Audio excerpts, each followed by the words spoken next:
yourself in Japan, then you come to Tokyo. And if you want to immerse yourself in Tokyo, then you come here to Shibuya, the world's busiest intersection.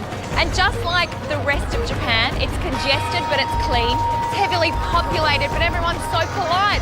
And it's contradictions like this that make Japan so fascinating.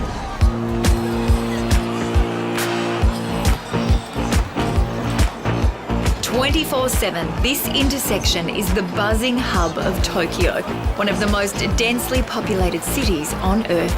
And Shibuya is a snapshot of the Tokyo you expect to see, with its big crowds, billboards and bright lights. But, as we're about to discover, there is so much more, both to this city and this incredible country.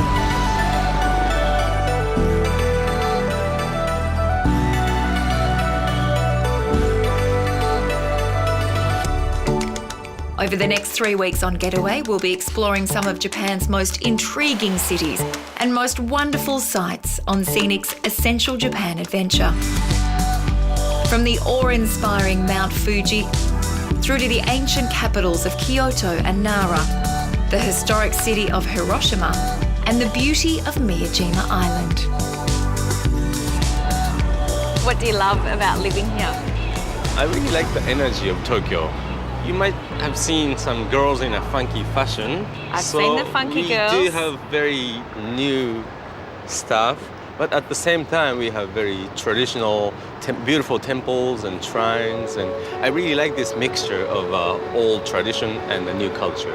It is lovely to see the parks and the nature and how much you cherish nature, but then also the backdrop of the skyscrapers. It's an interesting juxtaposition. Tokyo is split up into over 40 distinct districts, or wards as the locals call them. From the bright and bustling streets of Shibuya to the old town ambience of neighbourhoods like Yanaka. I'm liking Yanaka. Like it? Yes. It's nice, right? It is. It's very quiet, even though it's right in the middle of a city that has 34 million people. Yeah, because the streets are very small, so there aren't so many cars in the pedestrian-friendly area. Toshio tells me Yanaka is reminiscent of the Tokyo of decades past. This area kind of reminds me of my childhood. Oh, gonna get nostalgic. Yeah, see, like an old shop like this. Oh, yes. Rice cracker shop. So, I mean, obviously in Japan there are lots of convenience stores, as there are around the world, but how nice to have something that's original. Yeah, it's nice, right? Come on, I'll shout you some rice crackers. You're going to have to do the ordering. Oh, okay. I don't speak Japanese. Oh. Akihabara is known as the nerdy neighbourhood, the centre of electronics, gaming and cartoons. And then there's Shinjuku, right in the centre of it all with its skyscrapers and department stores.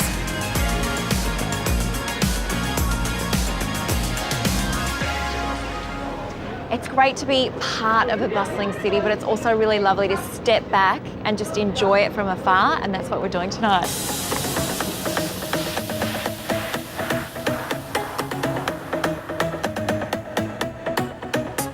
We're on board what the Japanese call a yakitabuni, traditionally used centuries ago to entertain guests and now revived for that same purpose, and tonight for the exclusive use of our Scenic group. Taking in the lights of this lively city is a sight to behold. And already Tokyo is working its charm as we get started on this grand adventure with Scenic.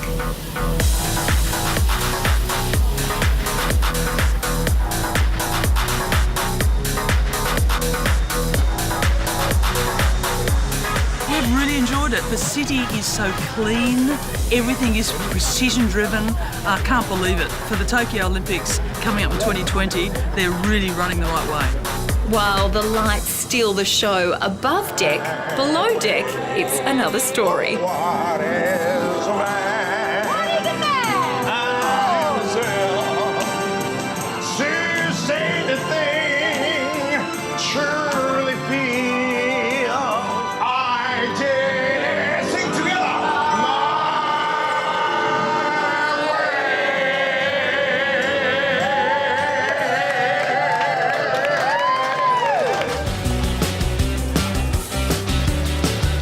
Tokyo holds the title of being the busiest metropolis on the planet.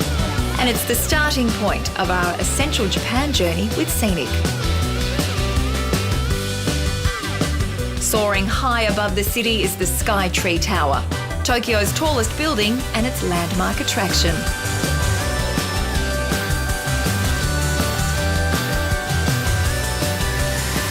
As Tokyo expands this way and also up, they needed to build the Tokyo Sky Tower at 634 metres. Its main function is to get that television signal out. Now, as Australians on average watch 2 hours and 39 minutes of television every day, we all know the importance of getting that television signal out.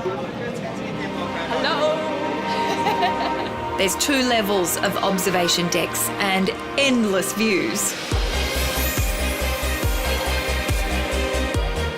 It's from this height that you get a true sense of the size of Tokyo with its population of 13 million. If you include the outlying areas, it's a total of 34 million people. You can see little shrines dotted in next to the skyscrapers. It's constantly changing landscape, and I'm sure if I came here in 6 months' time, it would be different again.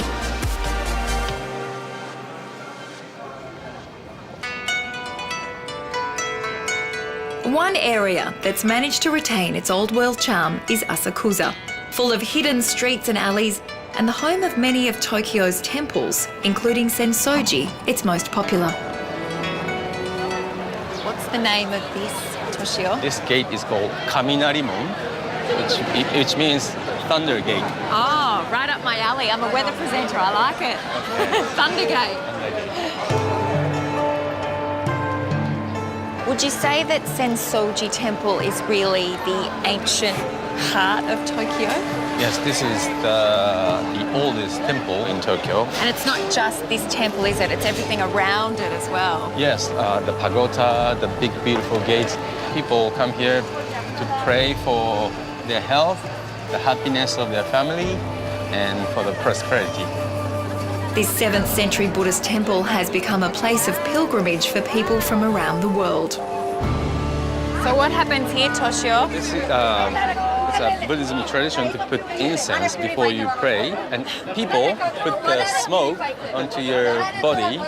For example, if you have injury, you can heal your injury. Oh. If you want to be beautiful, you can put it on your face.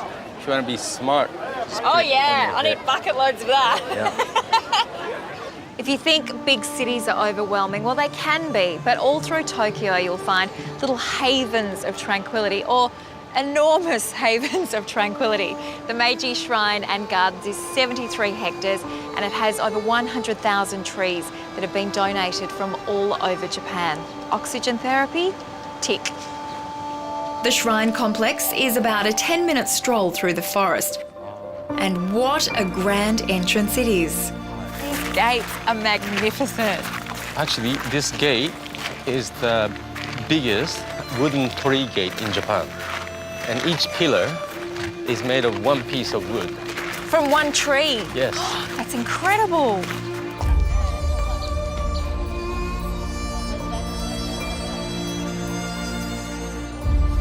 These little pockets of calm are a welcome relief in this busy city, and many of Tokyo's gardens are designed in the traditional Japanese style, with ponds, bridges, and even quaint little tea houses. One thing I can guarantee about this city of contradictions is that there is nowhere on earth quite like it. It's a city that moves to the beat of its own drum.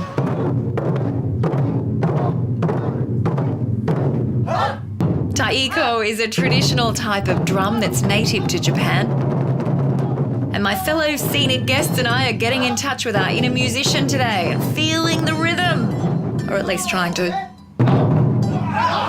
みんなで今度だから最後2回ねみんなでこのハッピーをして Let's wear a happy coat. You are going to have a final performance. Happy coat, Genki coat. Oh yeah, now I'm feeling Japanese. Whether you can find the beat or not, it is a whole lot of fun.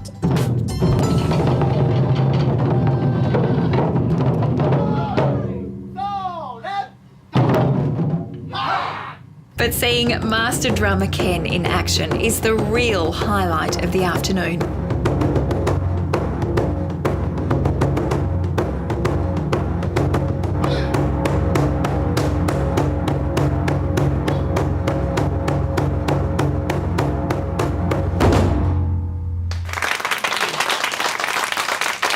It's hard to imagine in a bustling metropolis like Tokyo, but Japan is completely surrounded by water, and the geography has created the landscape, the way of life, and of course, the diet.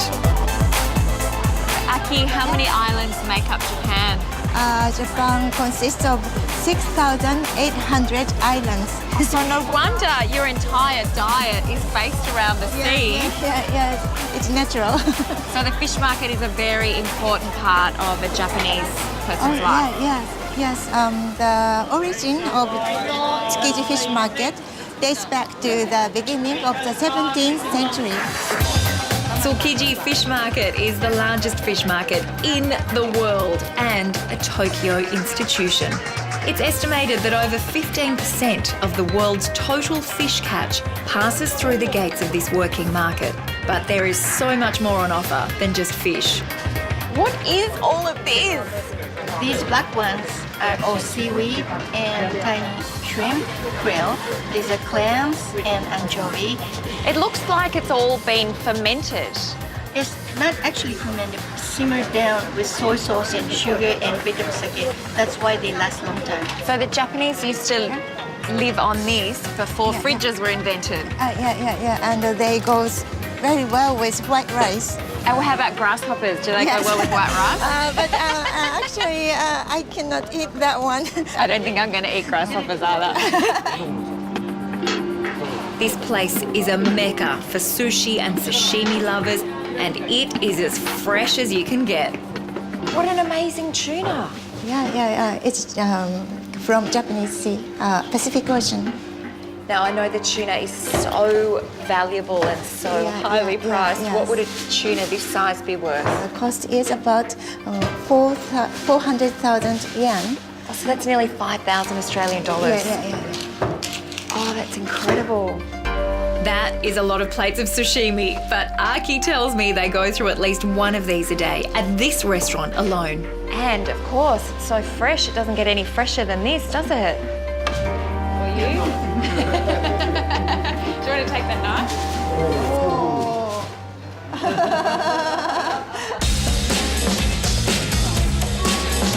One word of advice, if you're planning a visit to Tokyo Fish Market, you must keep an open mind. What is that? These are sea urchin. Sea urchin. Roast sea urchin. It's very creamy and tasty. What is this? This has got me really worried. This is crab. Why is it brown? Innards of crab. The insides of a crab. So all its guts and everything, you cook that up. You know what? One in, all in. Can you make it two? Two. Aki, what have you got me into? Shall we go? Okay. It's creamy, like you said. Not bad. I can tick that off my bucket list. There's no doubt some Japanese cuisine is an acquired taste, but sushi is always a winner. And today, myself and my fellow Scenic guests are learning the tricks of the trade from one of the country's top sushi masters. And of course, the freshest of ingredients straight from the fish market. Wow, those beautiful colours in it. Now for the tricky part. Please watch the amount of rice that we used. But it's important to have 1 centimeter at the top part. You'll learn nori and sushi roll techniques, which are very handy skills to take home. I'm not good at the folding bit, which is the crucial part of it, really, isn't it? And best of all, once we're done, lunch is served.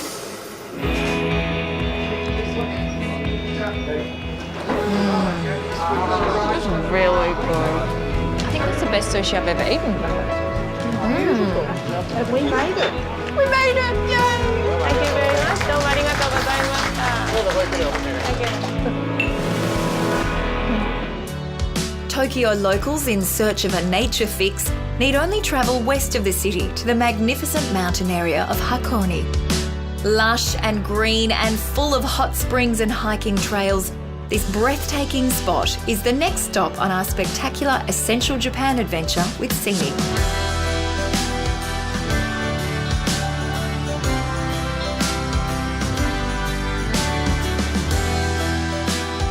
Hakoni's natural beauty is only enhanced by its open-air museum, a spectacular display of around 120 modern and contemporary sculptures from around the world.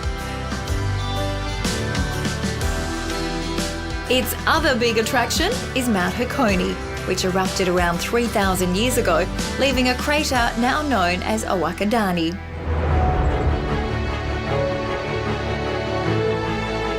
The land is still smouldering and the smell of sulphur hangs in the air.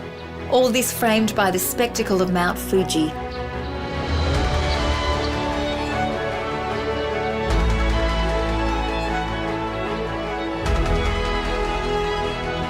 But while Mount Fuji looms large, there's another much smaller and smellier attraction that brings the crowds here. So these are the famous black eggs, Amy? Yeah, these are very famous. What do they do? Yeah, if you eat one black egg, Yes. you can increase your lifespan by 7 years.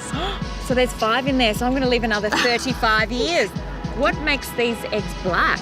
Is it the sulphur? Yeah, people said the sulfur in the onsen hot spring and iron in the shell make bond together and make this surface black.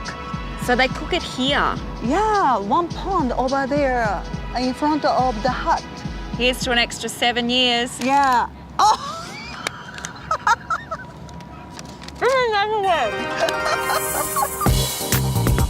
For a bird's eye view of the surrounds, there's a ropeway stretching from the mountains to the lake below. When you think that there's 34 million people in Tokyo all busily living their lives, no wonder so many of them come here just to get a fix on nature and reconnect. I mean, this is just beautiful. From here, it's ships ahoy on the glorious Lake Ashi. Oh, it's beautiful.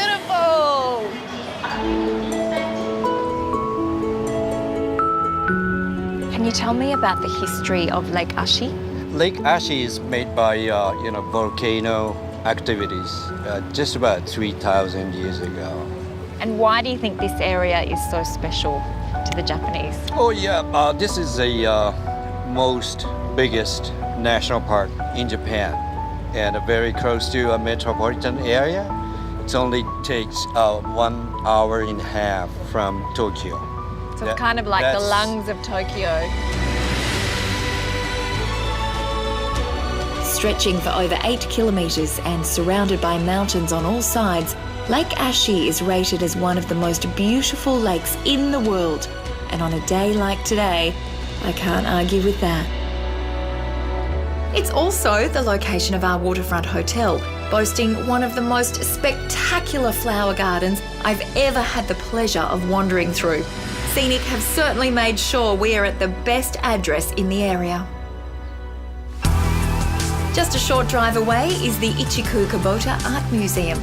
With views out across Mount Fuji and Gaudi-inspired buildings, the setting is as memorable as the incredible display itself. The artist Ichiku Kubota was 20 years old when he was at a museum and discovered this ancient art form. Well, he fell in love with it and he spent the rest of his days recreating it for these beautiful kimonos. This one's my favourite because I love the cherry blossoms in Japan. Each kimono has a story to tell, and each piece took several months of painstakingly detailed work to complete.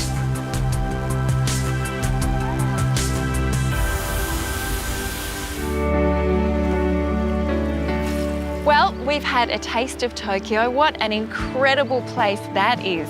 But after the buzz of a big city, it's really lovely to come out into the countryside and breathe in all that fresh air.